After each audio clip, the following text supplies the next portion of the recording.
Harry and Meghan Markle's surrogacy scandal has entered the mainstream media domain. People think her kids are fake. They think they're AI. It sounds fake. 1,000 years of monarchy undone, not by rebellion or war, but by a Hollywood actress with a weapon sharper than any sword, storytelling. When Meghan and Harry stepped outside the palace gates, they didn't just abandon crowns and castles. They stole something priceless, the power to define royal truth. And once that power left Windsor's walls, the monarchy's most guarded asset was gone forever. What comes next isn't tradition collapsing quietly. It's a dynasty fighting for its narrative survival. This crisis won't die down until the irrefutable truth comes out. I was instantly enraged from this 10-second clip. It just annoyed me. This isn't about babies or book deals. It's about the ultimate battleground of modern power. Who controls the story that millions believe? For centuries, the monarchy survived by maintaining a carefully constructed facade. Royal births, marriages, deaths, all choreographed as theater, with each participant following a meticulous script refined over generations. The power of the Windsor dynasty never rested on legal authority or military might.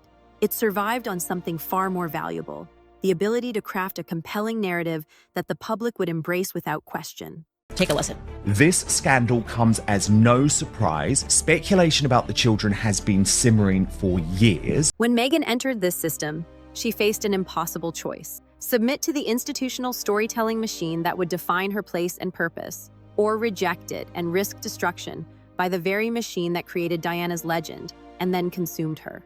What the palace never anticipated was a third option: a strategic player who understood that in the modern age, competing narratives could be launched from outside the institutional walls. He describes her very well, and he does this by taking a look. Absolute media manipulation. But I thought tonight this was really ridiculous. Meghan's greatest insight wasn't about racism or privilege. It was recognizing that in the digital era, the monarchy's monopoly on royal storytelling had expired. The true battle wasn't about protocol or personality. It was about who would control the narrative of the next royal generation. The turning point in this power struggle came with the birth of Archie. Not because of the child himself, but because of how his arrival shattered royal tradition. For generations, royal births followed a rigid protocol. Labor announced to the public, media positioned outside the hospital, and the traditional emergence with newborn for photographers. This wasn't mere tradition. It was strategic narrative control. These rituals reaffirmed the monarchy's authority over its own story. Buckingham Palace is being pressured to remove Prince Archie and Princess Elizabeth from the UK's royal line of succession until the Duchess provides absolute proof that she popped out both babies herself. Why would you do that? That's not necessary. Silence everybody and just produce a DNA sample or proof of delivery.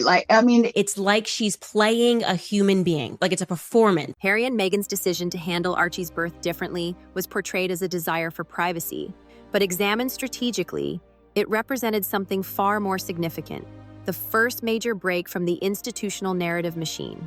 By controlling when and how information was released, by challenging which details would be shared or withheld, they didn't just seek privacy, they seized narrative control. Palace insiders immediately recognized the threat. This wasn't about a photo opportunity, it was about who controlled the royal story. The traditional machine moved to reassert authority, with unnamed sources expressing disappointment and confusion over the couple's decisions. But these institutional counter-moves only revealed the palace's fundamental weakness. They were playing by outdated rules. Why have they simply not made an announcement to the fact that all of this speculation about the children's arrivals? The real strategic miscalculation wasn't Harry and Meghan's break from tradition. It was the palace's failure to recognize that in challenging the official birth narrative, the couple wasn't just rejecting protocol, they were establishing an alternative source of royal truth. They understood something the monarchy didn't. In the modern information ecosystem, competing narratives thrive when the official version leaves questions unanswered. Put up a camera, fixate it, and then both of you start twerking. Because in her mind, she was thinking, I'm going to release this later in a Netflix doc, or release it later to show people how relatable I am. Otherwise, you can have a cute moment with your husband without recording it. Like, why would you record this for any reason? Why would you record this in the hospital? What followed was a masterclass in narrative warfare. Each time the palace attempted to reassert control, Harry and Meghan responded with strategic information releases that kept them at the center of the story. Every time royal correspondents claimed insider knowledge, the couple would release contradicting details through their own chosen channels. The spiral intensified when Harry's memoir delivered his version of Archie's birth. His account described Meghan receiving 2 epidurals during labor before they departed the Portland hospital within hours of delivery. To casual readers, these details seemed to humanize the experience. But to medical professionals and royal observers, they triggered immediate questions. Standard medical protocol rarely involves multiple epidurals. Rapid hospital discharge after such procedures is unusual. The secret elevator Harry described didn't match known hospital features. I am sorry, but, and genuinely, I don't even mean to attack her. There was something frustrating about her, and I think he hits the nail on the head. These inconsistencies weren't simply mistakes. They represented the inevitable consequence of narrative construction without institutional fact-checkers. For decades, royal stories were vetted through multiple palace departments to ensure consistency. By operating outside this system, Harry and Meghan gained narrative freedom at the cost of factual precision. Every inconsistency created an opening for counter-narratives. Medical experts questioned the timeline. Royal reporters highlighted protocol breaches. Former staffers whispered about alternative explanations. What many dismissed as conspiracy theories were actually competing narratives rushing to fill the gaps in an incomplete story. The palace faced an impossible dilemma: challenge the inconsistencies directly and legitimize the competing narratives. Remain silent and surrender the authority to define royal truth. This was the trap Harry and Meghan had engineered, not through malice, but through their strategic understanding that narrative contradictions create unsustainable tension in public discourse. The conflict reached its peak when commentators like Candace Owens began openly challenging Meghan's pregnancy narrative. This wasn't random criticism. It exploited our fundamental need for narrative coherence, the psychological requirement that important stories maintain internal consistency. When people encounter conflicting details in high-stakes narratives, they don't simply ignore the contradictions. They seek resolution through alternative explanations. The genius of this narrative crisis wasn't that it questioned a single fact. It was that it leveraged small inconsistencies to undermine the credibility of the entire royal storytelling apparatus. If official accounts couldn't be trusted on verifiable details like medical procedures or hospital layouts, what other official truths might deserve scrutiny? Buckingham Palace found itself paralyzed by the growing controversy. Their traditional response to scandalous claims was dignified silence. This strategy had weathered countless storms throughout Elizabeth's reign. But silence, as a response to narrative inconsistency, doesn't restore credibility. It erodes it further. The institution's representatives attempted damage control through anonymous sources who dismissed the questions as absurd and disrespectful. But these defenses only highlighted the monarchy's vulnerability. An institution built on carefully managed public perception now faced a fundamental challenge to its most personal narratives. For Harry and Meghan, this represented the ultimate leverage.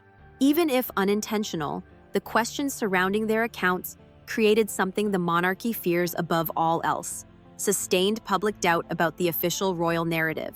This wasn't just about pregnancy details.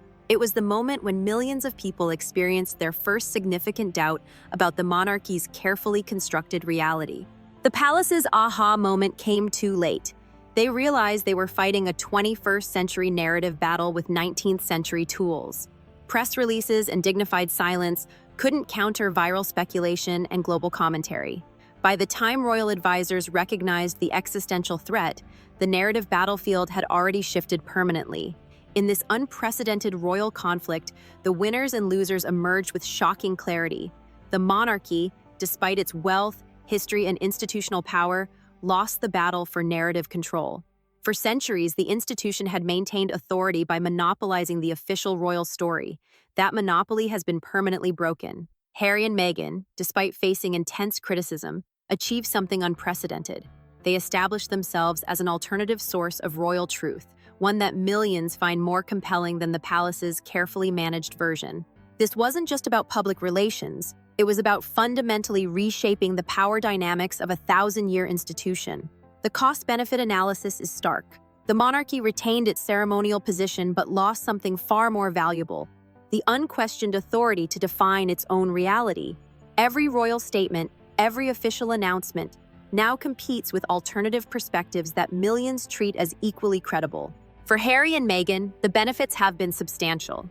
By controlling their own narrative, even with its inconsistencies, they've built a platform independent of institutional constraints. The costs have been personal, family relationships sacrificed, public scrutiny intensified, and constant defense against competing narratives. The brutal truth nobody wants to admit is that the monarchy's loss of narrative control isn't simply about Harry and Meghan's choices. It represents an inevitable historical transition. In an age of democratized information, no institution can maintain exclusive authority over its own story. The royal family's struggle isn't unique. It's the same battle being fought by governments, religions, and corporations worldwide. What makes this situation unprecedented is that the challenge came not from external critics, but from those who understood the system from within. Harry grew up inside the narrative machine. Meghan brought outside perspective on how stories work in the modern media landscape. Together, they possess the perfect combination of insider knowledge and outsider strategic thinking to challenge an institution that had survived by controlling its own story. This royal narrative battle has forever changed how power operates in the attention economy. We'll see this strategy repeated whenever institutions face challenges from former insiders who understand both the official story and its vulnerabilities. The template is now established. Identify an institution's narrative foundations, challenge the consistency of its official accounts, establish alternative information channels, and exploit the resulting credibility gap. This approach works because it targets not the institution's actions, but its authority to define reality. Future royal generations face an entirely new challenge. William and Kate can't simply return to the traditional playbook of controlled access and strategic silence. They must navigate a world where royal truth is contested territory, where official announcements compete with alternative narratives, and where public trust must be continuously earned rather than institutionally assumed. Media strategists and reputation managers are already studying this case as a turning point in narrative warfare. The lesson isn't about specific claims or counterclaims. It's about how quickly institutional authority can unravel when its storytelling consistency is effectively challenged. The monarchy will adapt, as it always has. Future royal births, marriages, and successions will incorporate new transparency measures designed to preempt narrative challenges. The institution will survive, but the unquestioned authority of its official story has been permanently diminished. The ultimate echo of this conflict extends beyond royal matters to all institutional authority. Churches, governments, corporations, and cultural institutions all face the same vulnerability. When your power depends on controlling your narrative, the greatest threat isn't scandal or criticism, it's competing storytellers who understand your narrative architecture from the inside.